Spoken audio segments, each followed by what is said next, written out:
Campus ambassador প্রোগ্রামে বিদেশি শিক্ষার্থীদের বাড়তি আয়ের সুযোগ আছে। এই প্রোগ্রামে অংশ নিয়ে প্রতি মাসে $250 থেকে $700 পর্যন্ত আয় করা যায়। পৃথিবীর বিভিন্ন দেশের বিশ্ববিদ্যালয় এই কাজের সুযোগ দিয়ে থাকে। বিদেশে উচ্চশিক্ষার খরচ মেটাতে অনেক শিক্ষার্থী রেস্টুরেন্ট বা সুপারমার্কেটে খণ্ডকালীন কাজ করেন, কিন্তু এসব কাজের সময়সীমা দীর্ঘ হওয়ায় পড়াশোনার জন্য পর্যাপ্ত সময় পাওয়া যায় না। এই সমস্যা সমাধানে নতুন একটি বিকল্প এসেছে campus ambassador programme.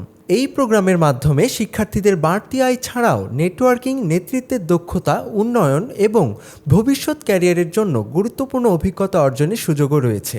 Campus ambassador হিসেবে কাজ করলে শিক্ষার্থীরা ব্র্যান্ডের প্রতিনিধি হিসেবে ক্যাম্পাসে ইভেন্ট আয়োজন, সোশ্যাল মিডিয়া ক্যাম্পেইন পরিচালনা এবং নতুন শিক্ষার্থীদের গাইড করার মতো কাজ করতে পারেন। শিক্ষার্থীরা ইউনিভার্সিটি লিভিং, অ্যামাজন, ইউনিলিভার সহ বিভিন্ন অ্যাডটেক স্টার্টআপে আবেদন করতে পারেন। ক্যাম্পাস অ্যাম্বাসেডর প্রোগ্রাম শিক্ষার্থীদের শুধু আর্থিক স্বাধীনতাই দেয় না, বরং তাদের ক্যারিয়ার গঠনেও গুরুত্বপূর্ণ ভূমিকা রাখে।